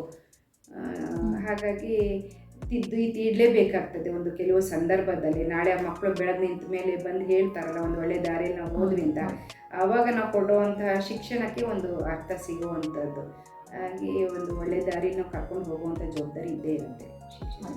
ಈಗ ಸ್ಪೆಷಲಿ SSLC ಮಕ್ಕಳಿಗೆ ತುಂಬ ಪಬ್ಲಿಕ್ ಎಕ್ಸಾಮಿನೇಷನ್ ಇರುತ್ತೆ. ಹಾಗೆ ಆ ಮಕ್ಕಳು ಮಾತ್ರ ಅಲ್ಲ, ಬಾಕಿ ಉಳಿದಂತಹ ಮಕ್ಕಳುಗಳು ಸಹ ಎಕ್ಸಾಮ್ನ ಫೇಸ್ ಮಾಡ್ತಿರ್ತಾರೆ. ಅವರು ಓದಿನಲ್ಲಿ ಹೇಗೆ ಕಾನ್ಸಂಟ್ರೇಷನನ್ನು ಕೊಡಬೇಕು ಅನ್ನೋಂಥದ್ದು ಸಹ ಕೆಲವೊಂದು ಟಿಪ್ಸ್ಗಳು ನಿಮ್ಮ ಮೂಲಕ. ಖಂಡಿತವಾಗ್ಲೂ mainly we are going to focus on the SSLC result itself. ನಾವು ನಾವು KG ಇಂದ 10th ಸ್ಟ್ಯಾಂಡರ್ಡ್ವರೆಗೂ ನಮಗೂ ಕೂಡ ಅನುಭವ ಇರೋದ್ರಿಂದ ಎಸ್ಪೆಷಲಿ ನಾವು ಏಕಾಏಕಿ ಮಗು 10ನೇ ತರಗತಿಗೆ ಬರ್ತಿದ್ದಂಗೆ 9ನೇ ತರಗತಿ ರಜಾ ದಿನಗಳಿಂದನೇ ನಾವು ಒತ್ತಡ ಹೇರಲಿಕ್ಕೆ ಶುರು ಮಾಡಿಬಿಡ್ತೀವಿ. ಪೋಷಕರಿಂದ ಒಂದು ಕಡೆ ಒತ್ತಡ, ಶಿಕ್ಷಕರಿಂದ ಒತ್ತಡ, ಹೆಡ್ ಆಫ್ ದಿ ಇನ್ಸ್ಟಿಟ್ಯೂಷನ್ಸಿಂದ ಒತ್ತಡ, ಮ್ಯಾನೇಜ್ಮೆಂಟಿಂದ ಒತ್ತಡ, ಈ ಥರ ಸಾಕಷ್ಟು ಒತ್ತಡದಲ್ಲಿ ಆ ಮಗು ಒಳಗಡೆ ಕುಗ್ಗೋಗೋದ್ರಿಂದ ಮಕ್ಕಳಿಗೆ ಬೇಕಾಗಿರುವಂಥದ್ದು ಒಂದು ಅವರಲ್ಲಿರುವಂತಹ ಕಾನ್ಫಿಡೆನ್ಸನ್ನು ಡೆವಲಪ್ ಮಾಡುವಂಥ ಕೆಲಸವನ್ನು ನಾವು ಮಾಡಬೇಕಾಗತ್ತೆ. ಹಾಗಾಗಿ ಹಿರಿಯರನ್ನ ಅಥವಾ ಕೆಲವು ರಿಸೋರ್ಸ್ ಪರ್ಸನ್ ನಾವೇನು ಕರಿತೀವಿ ಅದರಲ್ಲೇ ಪರಿಣಿತರನ್ನ ಕರೆಸಿ ಮಕ್ಕಳಿಗೆ ಒಂದಿಷ್ಟು ಕೌನ್ಸಿಲಿಂಗ್ಗಳನ್ನು ಮಾಡುವಂಥ ಅವಶ್ಯಕತೆ ಭಾಳ ಇಂಪಾರ್ಟೆಂಟು. ಅಂದರೆ ನನ್ನಲ್ಲೂ ಸಾಮರ್ಥ್ಯ ಇದೆ ಅನ್ನೋದನ್ನು ಅವರಲ್ಲಿ ನಾವು ಗುರುತಿಸ್ಕೊಡುವಂಥದ್ದು ಮಕ್ಕಳಲ್ಲಿ. ಅಂದರೆ ಏನು ಬೇಕಾದ್ರೂ ನಾವು ಮಾಡ್ಬೋದು, SLC it is not an difficult ಅನ್ನೋ ಹಾಗೆ ಅವರಲ್ಲಿ ಫಿಂಗರ್ ಟಿಪ್ಸಲ್ಲಿ ಎಲ್ಲ ಪಾಯಿಂಟ್ಸ್ಗಳು to make them syllabus to be easy. ಇಷ್ಟೇನಾ ಅನ್ನೋ ಮಟ್ಟಕ್ಕೆ ನಾವು ಮಕ್ಕಳನ್ನ ಫಸ್ಟ್ ಕಾನ್ಫಿಡೆನ್ಸ್ ಲೆವೆಲ್ನ ಡೆವಲಪ್ ಮಾಡುವಂಥದ್ದು. ನಂತರ ದಿನಗಳ ನಮ್ಗೆ ಗೊತ್ತಿರುವಂಥದ್ದು ಈಗಿನ ಟೆಸ್ಟ್ ಎಕ್ಸಾಮ್ಸ್ಗಳು ಹೇಗಿದೆ, ಈಗಿನ ಪದ್ಧತಿ ಎಕ್ಸಾಮ್ಸ್ಗಳು ಬಂದರೆ ಈಸಿಯಾಗಿ ರಿಪೀಟೆಡ್ ಕಂಟಿನ್ಯೂಸ್ ಲರ್ನಿಂಗ್ ಎಫರ್ಟಿಂದ ಅವರು ಸಕ್ಸಸ್ ಆಗಲಿಕ್ಕೆ ಅನುಕೂಲ ಆಗ್ತಾ ಇದೆ ಮಕ್ಕಳಿಗೆ. But repeatedly we have to follow them, we have to guide them. ಯಾವಾಗ ಅವರಲ್ಲಿ ಒತ್ತಡಗಳು ಬರ್ತಾ ಹೋಗುತ್ತೋ ನಾವು ಆ ಹಂತದಲ್ಲಿ ನಮ್ಮ ಮಕ್ಕಳಿಗೆ ಗೈಡ್ ಮಾಡಲಿಕ್ಕೆ ಶಿಕ್ಷಕರು, ಮೆಂಟರ್ಸ್ ಅಂತ ನಾವು ಕರಿತೀವಿ. ಯಾವಾಗಲೂ ಅವ್ರ ಜೊತೆಯಾಗಿ ಇರಲೇಬೇಕಾಗ್ತದೆ. ಜೊತೆಯಲ್ಲಿ ನಮಗೆ ಪೋಷಕರ ಸಪೋರ್ಟ್ ಕೂಡ ತುಂಬ ಇಂಪಾರ್ಟೆಂಟ್ ಈ ಒಂದು ಸ್ಟೇಜಲ್ಲಿ. ಮಕ್ಕಳಿಗೆ ಟರ್ನಿಂಗ್ ಪಾಯಿಂಟ್ ಅಂತ ನಾವೇನು ಹೇಳ್ತೀವಿ ಆ ರೀತಿಯಲ್ಲಿ ಮಕ್ಕಳಿಗೆ ಈಸಿ ಮಾಡುವಂಥದ್ದು. ಏಕೆಂದರೆ ಈಗೆಲ್ಲ ಡಿಫ್ರೆಂಟ್ ಟೂಲ್ಸ್ ಬಂದಿದೆ, ಬರೀ ಬ್ಲ್ಯಾಕ್ ಬೋರ್ಡ್ ಒಂದೇ ಅಲ್ಲ, ಎಲ್ಲ ರೀತಿಯ ಸೌಲಭ್ಯಗಳು ಮಕ್ಕಳಿಗೆ ಈಸಿ ಆಗುವಂಥ ಒಂದು ಎಜುಕೇಷನ್ ಸಿಸ್ಟಮ್ ಬಂದಿದೆ. ಆಡಿಯೋ ವಿಷುವಲ್ ಕ್ಲಾಸಸ್ ಬಂದಿದೆ, ಆನ್ಲೈನ್ ಟೀಚಿಂಗ್ಸ್ ಆಗಿರ್ಬೋದು, ರೆಫರೆನ್ಷಿಯಲ್ ಬುಕ್ಸ್ ಆಗಿರ್ಬೋದು, ಈ ಥರ ಸಾಕಷ್ಟು ಮಕ್ಕಳಿಗೆ ಈಸಿ ಆಗುವಂಥ ವೇಯಲ್ಲಿ ಹೀಗೆ ಪ್ರಶ್ನೆ ಬರ್ಬೋದು, ಹೀಗೆ ಉತ್ತರ ಬರೀಬೇಕು ಅನ್ನೋದು ಕೂಡ ಪ್ರತಿಯೊಂದು ಗೈಡ್ಲೈನ್ ಸಿಗೋದ್ರಿಂದ ದೇ ಕ್ಯಾನ್ ಅಚೀವ್. ಮೇಡಮ್, ಅದ್ರ ಬಗ್ಗೆ ನಾನು ಕೇಳ್ತೀನಿ. SSLC ಮಕ್ಕಳ ಬಗ್ಗೆ ಈಗ ತುಂಬ ರೀತಿಯಲ್ಲಿ ಒಳ್ಳೆ ರೀತಿಯಲ್ಲಿ ಮಕ್ಕಳಿಗೆ ಪಾಠವನ್ನು ಅರ್ಥ ಮಾಡಿಸೋ ರೀತಿಯಾಗಿರ್ಬೋದು, ಡಿಫ್ರೆಂಟ್ ವೇನಲ್ಲಿ ಅವರಿಗೆ ಆಡಿಯೋ ವಿಜುವಲ್ ಆಗಿರ್ಬೋದು, ವಿಡಿಯೋ ವಿಜುವಲ್ಸ್ ಆಗಿರ್ಬೋದು, ಅದ್ರ ಮುಖಾಂತರ ಪಾಠಗಳನ್ನು ಹೇಳ್ಕೊಡೋ ರೀತಿ ಓಕೆ. ಆದರೆ ನಾವು ಕಂಡ ಹಾಗೆ ಪೇರೆಂಟ್ಸ್ಗಳಾಗಿರ್ಬೋದು ಅಥವಾ ಶಾಲೆಯಲ್ಲಿ ಶಿಕ್ಷಕರಾಗಿರ್ಬೋದು, ನೀನು SSLC ಅಂತ ಮಕ್ಕಳ ಮೇಲೆ ಒತ್ತಡ ಹೇರಿ ಬೆಳಗ್ಗೆಯಿಂದ ಸಂಜೆವರೆಗೂ, ಈಗ ಯಾವ ಮನುಷ್ಯನಿಗಾದ್ರೂ ಇಷ್ಟು ಅವರ್ಸ್ ಅಂತ ಓದ್ಬಿಟ್ರೆ ಸ್ವಲ್ಪ ಸ್ಟ್ರೆಸ್ ಆಗುತ್ತೆ. ಅದರಲ್ಲೂ ಇವರಿನ್ನು ಮಕ್ಕಳಿರ್ತಾರೆ, ಅವರಿಗೆ ತುಂಬ ಸ್ಟ್ರೆಸ್ ಕೊಡೋದ್ರ ಬಗ್ಗೆ ನಿಮ್ಮ ಅಭಿಪ್ರಾಯ? ಇಲ್ಲ, ಖಂಡಿತ ನಾನು ಅದನ್ನು ಅಪೋಸ್ ಮಾಡೇ ಮಾಡ್ತೀನಿ. ನನ್ನ ಸ್ಕೂಲ್ಸಲ್ಲೂ ಕೂಡ ಆ ಥರ ಅನುಭವಗಳನ್ನ ನಾವು ಕಣ್ತಾ ಬರ್ತೀವಿ. ಪೋಷಕರು ಅಲ್ಲಿ ತನಕ ಸುಮ್ಮನೆ ಇರ್ತಾರೆ, 10th ಬರ್ತಿದ್ದಂಗೆ ಒತ್ತಡ ಹೇರಲಿಕ್ಕೆ ಶುರು ಮಾಡ್ತಾರೆ. ಟೀಚರ್ಸ್ ಕೂಡ ಅಲ್ಲಿ ತನಕ ಸುಮ್ಮನೆ ಇರ್ತಾರೆ, 10th ಬಂದಾಗ ಅವರನ್ನು ಫೋಕಸ್ ಮಾಡಲಿಕ್ಕೆ ಪ್ರಯತ್ನ ಮಾಡ್ತಾರೆ. ಯಾವತ್ತೂ ಅದು ಆಗಬಾರ್ದು. ಯಾವ್ಯಾವ ಹಂತದಲ್ಲಿ ಏನೇನು ಕಲಿಸ್ಬೇಕು ಅದನ್ನು ಕಲಿಸುವಂಥ ಕೆಲಸ ಆ ಕ್ಷೇತ್ರದಲ್ಲಿ ಆದರೆ ಮಕ್ಕಳು ಲಾಸ್ಟ್ 10th ಅನ್ನೋದು they will take it easily. LKG ಮಗುಗೂ ಕೂಡ LKG ಸಿಲೆಬಸ್ಸನ್ನು ನಾವು ಸರಿಯಾದ ರೀತಿಯಲ್ಲಿ ಮಕ್ಕಳು ಕಲ್ತ್ರೆ, ಆ ಟೀಚರ್ ಸರಿಯಾದ ರೀತಿಯಲ್ಲಿ ನ್ಯಾಯ ಒದಗಿಸ್ಕೊಟ್ರೆ ಅದು ಹಂತ ಹಂತವಾಗಿ ಬೆಳೀತಾ ಬುದ್ಧಿಮಟ್ಟ ಎಲ್ಲ ಬೌದ್ಧಿಕ ಮಟ್ಟವನ್ನು ಆರಾಮಾಗಿ ಸದೃಢವಾಗಿ ಬೆಳೀತಾ ಹೋಗ್ತಾರೆ. SSLC ಅನ್ನೋದು ಆ ಭಯ ಆತಂಕ ಇರೋದೇ ಇಲ್ಲ. ಆ ರೀತಿಯಲ್ಲಿ ನಮ್ಮ ದೃಷ್ಟಿಕೋನವನ್ನು ನಾವು ಬದಲು ಮಾಡ್ಕೋಬೇಕಾಗ್ತದೆ. ಶಿಕ್ಷಕ ಅಥವಾ ಶಿಕ್ಷಕ ಕ್ಷೇತ್ರದಲ್ಲಿ ಎಲ್ಲ ಟೀಚರ್ಸ್ಗಳು, ಪೇರೆಂಟ್ಸ್ಗಳು ಕೂಡ ಆವಾಗ ಮಕ್ಕಳಿಗೆ ಆ ಪ್ರೆಷರೈಸ್ ಬರೋದಿಲ್ಲ. ಹಾಗಾಗಿ ಬೇಕಾಗ್ತದೆ. ನಾವು 10th ಕೂಡ ಮಕ್ಕಳಿಗೆ we are not focusing on only the academic wise. ಮಕ್ಕಳಿಗೆ ಬೇಕಾಗಿರುವಂಥ ಕಲ್ಚರಲ್ ಪೀರಿಯಡ್ಸ್ ಆಗಿರ್ಬೋದು, ಸ್ಪೋರ್ಟ್ಸ್ ಆಗಿರ್ಬೋದು, ಅದರ್ ಲೈಫ್ ಸ್ಕಿಲ್ಸ್ ಆ್ಯಕ್ಟಿವಿಟೀಸ್ ಆಗಿರ್ಬೋದು, ಲ್ಯಾಬ್ ಎಕ್ವಿಪ್ಮೆಂಟ್ಸ್, ಔಟ್ಡೋರ್ ಆ್ಯಕ್ಟಿವಿಟೀಸ್ ಆಗಿರ್ಬೋದು, ಅದ್ರ ಮುಖಾಂತರ ನಾವು ಎಜುಕೇಷನ್ ಕೂಡ ಕಲಿಸ್ಲಿಕ್ಕೆ ಪ್ರಯತ್ನ ಮಾಡ್ತಾ ಇದ್ದೇವೆ. ಮತ್ತು ರಿಪೀಟೆಡಾಗಿ continuous process of learning and exams, ಅದು it will make it easy. ಈಗ ಒತ್ತಡ ಬರೋದಿಲ್ಲ ಆ ರೀತಿಯಲ್ಲಿ. ಮ್ಯಾಮ್, ಈಗ ಪೇರೆಂಟ್ಸ್ ಏನಿದಾರಲ್ಲ, ಅವರು ಈ SSLC ಮಕ್ಕಳಿಗೆ ಯಾವ ರೀತಿ ಮನೆಯಲ್ಲಿ ಸ್ವಲ್ಪ ಗೈಡೆನ್ಸ್ ಮಾಡಬೇಕು? ಶಾಲೆಯಲ್ಲಿ ಶಿಕ್ಷಕರ ಹತ್ರ ಕಂಪ್ಲೀಟ್ ಜವಾಬ್ದಾರಿಯನ್ನು ವಹಿಸ್ಕೊಂಡಿರ್ತಾರೆ, ಪ್ರಾಂಶುಪಾಲರಾಗಿರ್ಬೋದು, ಅದ್ರ ಬಗ್ಗೆ ಕಂಪ್ಲೀಟ್ ರೆಸ್ಪಾನ್ಸಿಬಿಲಿಟಿಯನ್ನು ತಗೊಂಡು ಅವ್ರಿಗೆ ಎಲ್ಲ ರೀತಿಯ ಗೈಡೆನ್ಸನ್ನು ಕೊಡ್ತಿರ್ತಾರೆ. ಬಟ್ ಪೇರೆಂಟ್ಸ್ಗಳ ಜವಾಬ್ದಾರಿ ಪಾತ್ರ ಏನಾಗಿರುತ್ತೆ ಅವ್ರದ್ದು? ಶೋರ್. ಈಗ ಬೆಳಗಿಂದ ಸಂಜೆವರೆಗೂ ಸ್ಕೂಲ್ಗಳಲ್ಲಿ ಲಾಕ್ ಆಗ್ತಾರೆ. ಎಸ್ಪೆಷಲಿ 10th ಬಂದ ತಕ್ಷಣ ಪೇರೆಂಟ್ಸಿಂದ ನಮಗೆ ಡಿಮ್ಯಾಂಡ್ ಬರುತ್ತೆ, ರಾತ್ರಿವರೆಗೂ ಇನ್ನೂ ಎಕ್ಸ್ಟೆಂಡ್ ಮಾಡಿ ಕ್ಲಾಸಸ್ಗಳನ್ನು ಅಂತ ಎಲ್ಲ. ಎಷ್ಟೇ ಮಾಡಿದ್ರು ಕೂಡ we can make it up to 7 o'clock last. ಆ ರೀತಿಯಲ್ಲಿ ಮಕ್ಕಳಿಗೆ ದೂರದಿಂದ ಬರುವಂಥವರಿಗೆ. ಅದ್ರ ನಂತರ ಮನೆಗೆ ಹೋದ ನಂತರ ಮಕ್ಕಳಿಗೆ ಫಸ್ಟ್ 1-2 ನಿಮಿಷ ಪೇಷನ್ಸಲ್ಲಿ ಪೇರೆಂಟ್ಸ್ಗಳು ಕೂತ್ಕೊಂಡು ಏನಾಯಿತು ಬೆಳಗಿನ ಸಂಜೆವರೆಗೂ, ಯಾವ ರೀತಿ ನಿನ್ನ ದಿನನಿತ್ಯದ ಕೆಲಸಗಳಾಯಿತು, ಶಾಲೆಗಳಲ್ಲಿ ಏನಾಯಿತು, ಸಹಪಾಠಿಗಳು ನೋಡಿ ಹೇಗಾಯಿತು, ಒಂದು 2 ಕಾನ್ವರ್ಸೇಷನ್ ಮಾತಾಡಿ ಎಷ್ಟೋ ರಿಲ್ಯಾಕ್ಸ್ ಆಗ್ತಾರೆ. ಒಂದು ನಿಟ್ಟುಸಿರು ಬಿಡ್ತಾರೆ, ಪೇರೆಂಟ್ಸ್ ಒಟ್ಟಿಗೆ ತಮ್ಮ ಅನುಭವಗಳನ್ನು ಹಂಚ್ಕೊತಾರೆ. ಜೊತೆಯಲ್ಲಿ ಒಂದಿಷ್ಟು ಅವರನ್ನು ಫಾಲೋ ಅಪ್ ಮಾಡುವಂಥ ಕೆಲಸ ಮೇಜರ್ ಜವಾಬ್ದಾರಿ ಇರುತ್ತೆ ಪೇರೆಂಟ್ಸ್ಗಳಿಗೆ. ಅವರು ಯಾವ ರೀತಿಯಲ್ಲಿ ಇಂಡಿವಿಜುವಲಾಗಿ ಓದ್ತಾರಾ, ಗ್ರೂಪ್ ಸ್ಟಡಿ ಹೋಗ್ತಾರಾ, ಅಥವಾ ಮೊಬೈಲ್ಸ್ಗಳನ್ನು ಯೂಸ್ ಮಾಡ್ಕೊಂಡು ವೈಯಕ್ತಿಕವಾಗಿ ಅವ್ರು ಕೂತ್ಕೊಂಡು ಹೋಗ್ತಾರಾ, ಈ ರೀತಿಯಲ್ಲಿ ಒಂದಿಷ್ಟು ಅಬ್ಸರ್ವೇಷನ್ ಮಾಡಿ ಡಿಸ್ಟ್ರಾಕ್ಷನ್ಸ್ಗಳಿಂದ ಅವರು ದೂರ ಮಾಡಿಬಿಟ್ರೆ ಮೇಜರ್ ಸಪೋರ್ಟ್ ನಮಗೆ ಸಿಗ್ದಂಗೆ ಆಗ್ಬಿಡುತ್ತೆ. ಯಾಕೆಂದರೆ ಮೊಬೈಲು, TV, ಬೈಕ್, ಈ ಥರದ್ದು ಸ್ನೇಹಿತರು, ಇದರಿಂದ ಅವ್ರನ್ನ ತಡೆ ಹಿಡಿಯುವಂಥದ್ದು ವಿದ್ಯಾರ್ಥಿಗಳನ್ನು.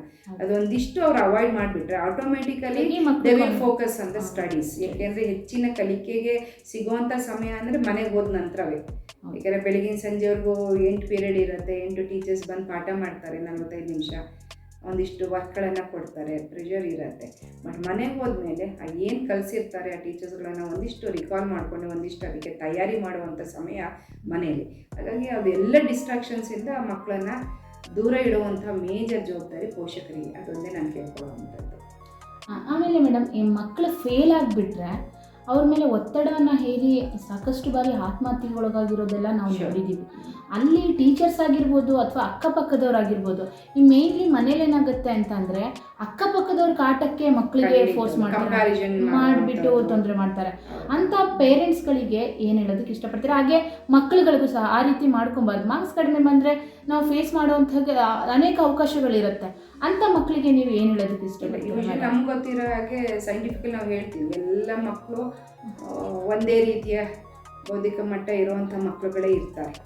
ಆದರೆ ಅವರು ಎಷ್ಟರ ಮಟ್ಟಿಗೆ ಅದನ್ನು ಉಪಯೋಗಿಸ್ಕೊಂಡು ತಮ್ಮ ವಿದ್ಯಾಭ್ಯಾಸ ತೊಡಗಿಸ್ಕೊಳ್ಳೋದು ಅದ್ರ ಮೇಲೆ ಡಿಪೆಂಡ್ ಆಗ್ತವ್ರು. ಯಾರೂ ದಡ್ಡರಾಗಿ ಹುಟ್ಟಿರಲ್ಲ, ದೇವರು ಕೂಡ ಯಾರನ್ನ ಆ ರೀತಿಯಲ್ಲಿ ಸೃಷ್ಟಿ ಮಾಡಿರೋದಿಲ್ಲ. ಒಂದು lack of observation from the parents side ಅಂತ ನಾವು ಹೇಳೋವಂಥದ್ದು. ಇನ್ನೊಂದು ಮಕ್ಕಳು they doesn't take it seriously. Education ಅನ್ನೋದು ತುಂಬ ಹಗುರವಾಗಿ ತೊಗೊಂಡ್ಬಿಡ್ತಾರೆ ಮಕ್ಕಳುಗಳು.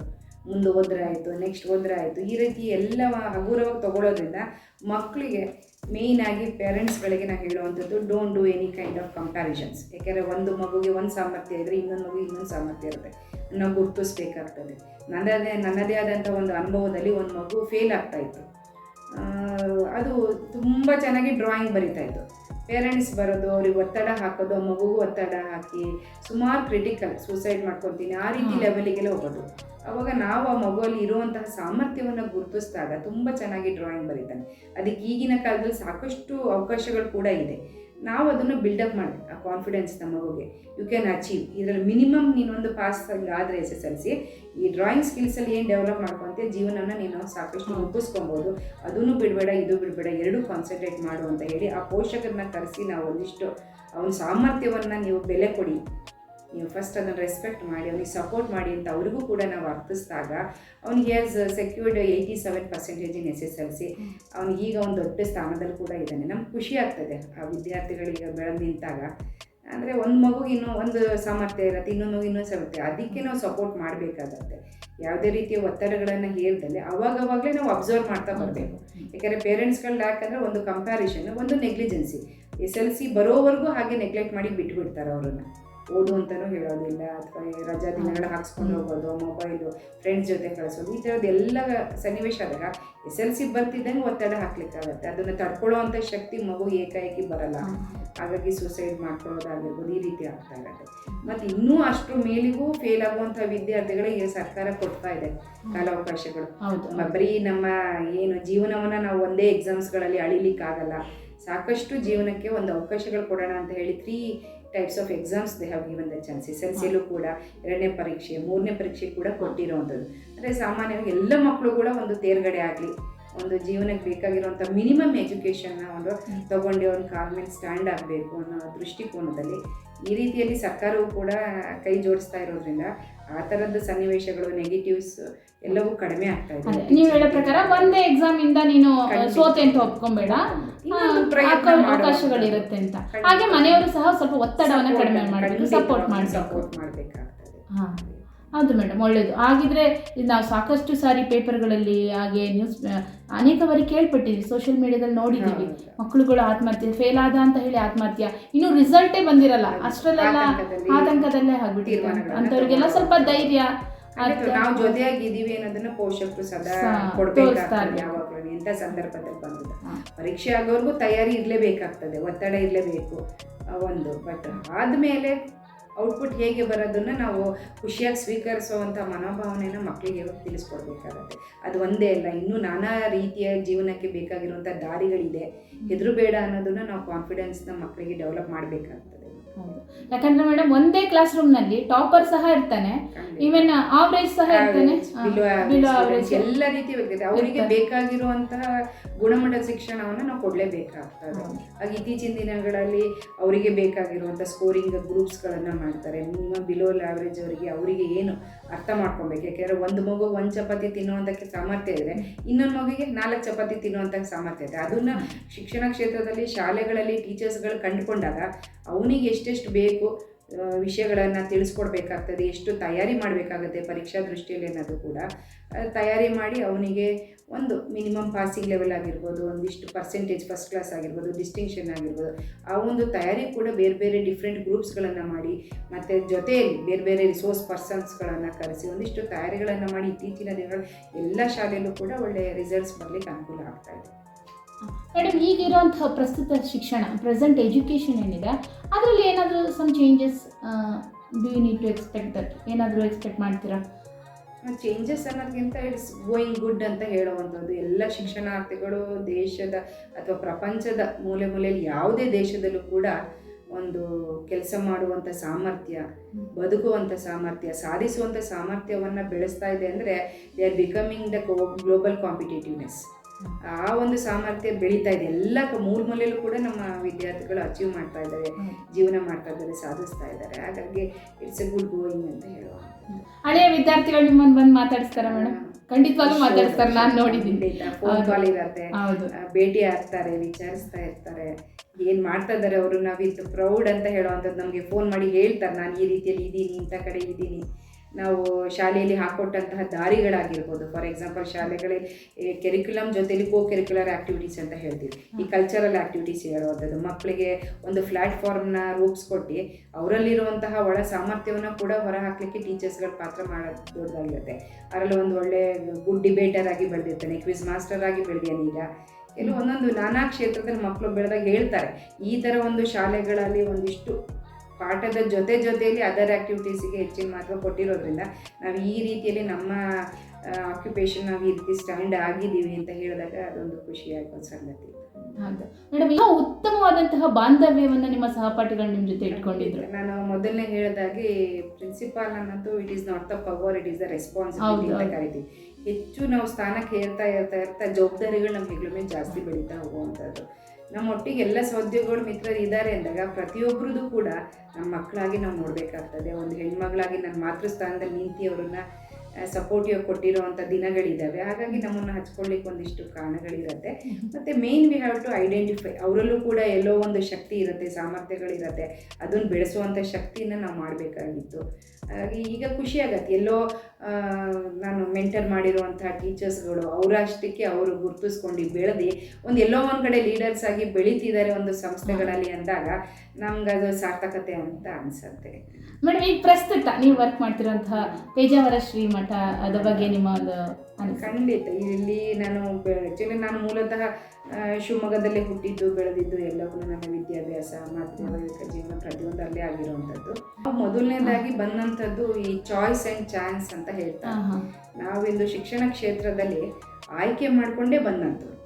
ಏನೋ ಯಾವುದೋ ಹೋಗ್ಲಿ ಸಿಗಲಿಲ್ಲ, ಯಾವುದೋ ಒಂದು ಇದಕ್ಕೋಸ್ಕರ ಅಲ್ಲಿ ತನಕ ಈ ವೃತ್ತಿಗೆ ಬರೋಣ ಅನ್ನೋದಿಲ್ಲ, ಚಾನ್ಸ್ ಅಲ್ಲ. It is the choice.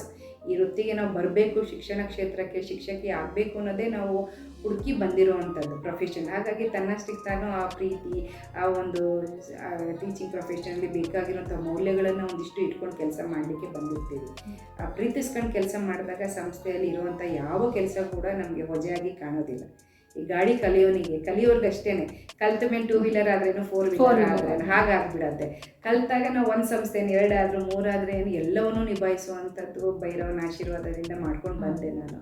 ನಂತರದಲ್ಲಿ ನೀವು ಹೇಳಿದ ಹಾಗೆ ಪೇಜಾವರ ಮಠದ್ದು ಶ್ರೀಕೃಷ್ಣನ ಅನುಗ್ರಹ ಇತ್ತು. ಸಂಜೀವಿನಿ ವಿದ್ಯಾಸಂಸ್ಥೆ ಅಂತ ಚಿಕ್ಕಮಗಳೂರು, ಅಲ್ಲಿ ಈಗ ಪ್ರಿನ್ಸಿಪಾಲ್ ಆಗಿ ಕೆಲಸ ಮಾಡ್ತಾ ಇದ್ದೀನಿ ಕಳೆದ 2 ವರ್ಷದಿಂದ.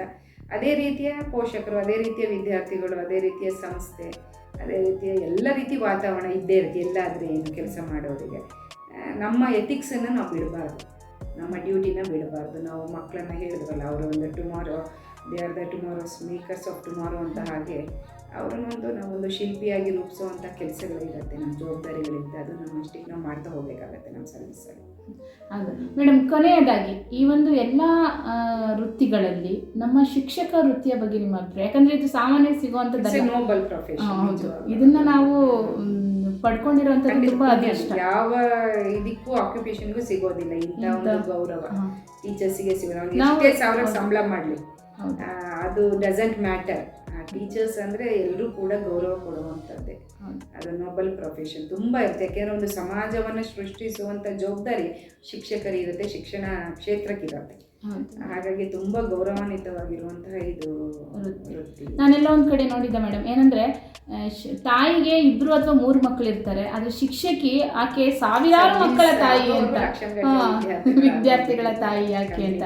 ಯಾಕಂದರೆ ಆ ಒಂದು ಪ್ಲೇಸನ್ನು ಯಾರಿಗೂ ಸಹ ತುಂಬಕ್ಕೆ ಆಗೋದಿಲ್ಲ ಶಿಕ್ಷಕಿ ಅಂತ. ತುಂಬ ಧನ್ಯವಾದಗಳು ಮೇಡಮ್. ಬಹಳ ಅತ್ಯುತ್ತಮವಾಗಿ ನಿಮ್ಮ ಒಂದು ಅಭಿಪ್ರಾಯಗಳನ್ನು ಶಿಕ್ಷಕರ ಬಗ್ಗೆ ಆಗಿರ್ಬೋದು, ಶಿಕ್ಷಕಿಯರ ಬಗ್ಗೆ ಆಗಿರ್ಬೋದು, ಅಥವಾ ಮಕ್ಕಳ ಒಡನಾಟ, ಪೋಷಕರ ಒಡನಾಟ, ನಿಮ್ಮ ಹಳೆಯ ಸಂಸ್ಥೆಗಳಲ್ಲಿ ವರ್ಕ್ ಮಾಡಿದ್ರ ಬಗ್ಗೆ, ಅಥವಾ ಈಗ ನೀವು ವರ್ಕ್ ಮಾಡ್ತಿರುವಂತಹ ಎಲ್ಲದ್ರ ಬಗ್ಗೆ ಅತ್ಯುತ್ತಮವಾಗಿ ನಿಮ್ಮ ಒಂದು ಅಭಿಪ್ರಾಯವನ್ನು ತಿಳಿಸ್ಕೊಟ್ರಿ. ಮೊದಲನೇದಾಗಿ ನಿಮ್ಮ ಒಂದು ಈ ಅತ್ಯಮೂಲ್ಯವಾದ ಸಮಯವನ್ನು ನನಗೆ ಮೀಸಲಾಗಿಟ್ಟಿದ್ದಕ್ಕೆ ಧನ್ಯವಾದಗಳು. ನಿಮ್ಮ ಧನ್ಯವಾದಕ್ಕಿಂತ ನಮ್ಗೆ ಯಾವಾಗ ಈ ಶಿಕ್ಷಣ ಕ್ಷೇತ್ರದಲ್ಲಿ ಖಾಲಿ ಇರ್ತೀವೋ ಒಂದೇ ಒಂದು ನಾವು ಎಕ್ಸ್ಪೆಕ್ಟ್ ಮಾಡೋದು at the end of my life ಅಂತ ಹೇಳೋಂಥದ್ದು. ನಾವು ಇಟ್ಟಾಗ ಪ್ರೊಫೆಷನ್ನಿಗೆ ಪ್ರಿನ್ಸಿಪಲ್ ಆಗಿ ನಾವು ಹೊರ ಬಂದ ಮೇಲೆ, ಆ ಜಾಗದಿಂದ ಹೊರ ಬಂದ ಮೇಲೆ ನಾವೇನು ಒಂದು ಇಂಪ್ಯಾಕ್ಟನ್ನು ಮೂಡ್ ಬಂದಿರ್ತೀವಲ್ಲ, ನಮ್ಮ ರಿಫ್ಲೆಕ್ಷನ್ನ, ಅದು ತುಂಬ ಇಂಪಾರ್ಟೆಂಟ್ ಆಗತ್ತೆ. ನಾವು ಹೊರ ಬಂದ ಮೇಲೆ ಏನಲ್ಲಿ ಬಿಟ್ಟು ಬಂದಿದ್ದೀವಿ ಆ ಸಂಸ್ಥೆಯಲ್ಲಿ, ಹೇಗೆ ನಾವು ಗುರುತಿಸ್ಕೊಂಡಿದ್ದೀವಿ, ಅವಾಗ ಮಾತ್ರ ನಾವು ಸಕ್ಸಸ್ ಆಗಲಿಕ್ಕೆ ಸಾಧ್ಯ ಆಗುತ್ತೆ. ಅದೊಂದು ಭಾಳ ಇಂಪಾರ್ಟೆಂಟ್. ಮತ್ತು ನಮ್ಮ ಹಳೆ ವಿದ್ಯಾರ್ಥಿಗಳು ಯಾವತ್ತಾದ್ರೂ ಒಮ್ಮೆ ಒಂದು ಒಳ್ಳೆಯ ಸಮಾಜದ ಒಂದು ಸಿಟಿಸನ್ ಆಗಿ ಬಂದಿದ್ದಾರೆ ಅಂದರೆ ತುಂಬ ಖುಷಿ ಕೊಡುವಂಥ ವಿಚಾರ. ಅದೇ ನಮ್ಮ ಟೀಚರ್ಸ್ ಹೇಳಿದಾಗ ಎಲ್ಲೋ ಒಂದು ಕಡೆ ಒಂದು ಲೀಡರ್ಸ್ ಆಗಿ ಬೆಳೀತಿದ್ದಾರೆ ಅಂದರೆ ಅದು ಒಂದು ಖುಷಿ ಆಗುತ್ತೆ. ಪೇರೆಂಟ್ಸು ಅಲ್ಲಿ ಒಂದು ನಂಬಿಕೆನ ನಾವು ಉಳಿಸ್ಕೊಂಡಿದ್ದೀವಿ ಅಂತಂದರೆ ಅದು ಕೂಡ ಖುಷಿ ಆಗುತ್ತೆ. ಅವರೊಂದು ಲಾಸ್ಟಿಗೆ ಒಂದು ಧನ್ಯವಾದನೂ ಹೇಳ್ತಾರೆ ಪೇರೆಂಟ್ಸ್ಗಳು. ಅವ್ರ ಮಕ್ಕಳು SLC ರಿಸಲ್ಟ್ಸ್ ಎಲ್ಲ ಬಂದಮೇಲೆ ಮ್ಯಾಮ್ ಥ್ಯಾಂಕ್ ಯು ಅಂತ ಹೇಳ್ತಾರೆ. ಅಂದರೆ ಏನೋ ಒಂದು ನಮ್ಮ ಮಕ್ಕಳಿಗೊಂದು ನೀವು ಮಾಡಿದ್ರಿ, ಆ ಒಂದು ಆ ಪದದಲ್ಲಿ ನಮ್ಮ ಸಾರ್ಥಕತೆ, ನಮ್ಮ ಸಕ್ಸಸ್ ಎಲ್ಲವೂ ಕಟ್ಕೊಂಡು ಬಿಡ್ತೀವಿ ನಾವು ಒಂದು ಪದದಲ್ಲಿ, ಪೇರೆಂಟ್ಸ್ ಹೇಳುವಂಥ ಒಂದು ಪದದಲ್ಲಿ. ಆಯಿತು ಮೇಡಮ್, ತುಂಬ ಧನ್ಯವಾದಗಳು. ತುಂಬಾ ನಿಮ್ಮ ಒಂದು ವಿಚಾರಧಾರೆಗಳನ್ನು ನಮ್ಮ ಹತ್ರ ವ್ಯಕ್ತಪಡಿಸಿದ್ರಿ. ಶಿಕ್ಷಣ ಅನ್ನೋಂಥದ್ದು ತುಂಬಾ ಮುಖ್ಯವಾದದ್ದು ಮಕ್ಕಳ ಲೈಫ್ನಲ್ಲಿ. ಈಗ ತುಂಬಾ ಮೇಯ್ನ್ ಪಾತ್ರವನ್ನು ವಹಿಸುತ್ತೆ ಅದು. ಎಲ್ಲ ಮಕ್ಕಳಿಗೂ ಯಶಸ್ಸು ಸಿಗಲಿ ಅಂತ ನಾನು ಹಾರೈಸ್ತೀನಿ. ಹಾಗೆ ಶಿಕ್ಷಕರಿಗೂ ನಿಮ್ಮಂತಹ ಪ್ರಾಂಶುಪಾಲರು ಸಿಗಲಿ ಅಂತ ಹಾರೈಸ್ತೀನಿ. ಧನ್ಯವಾದಗಳು madam. Thank you ma'am for giving a good opportunity and it's a platform. ಇದು ಎಲ್ಲವೂ ಒಂದು dedication for my all students, for the fellow teachers and for the family as well as for the institutions. Thank you. Thank you.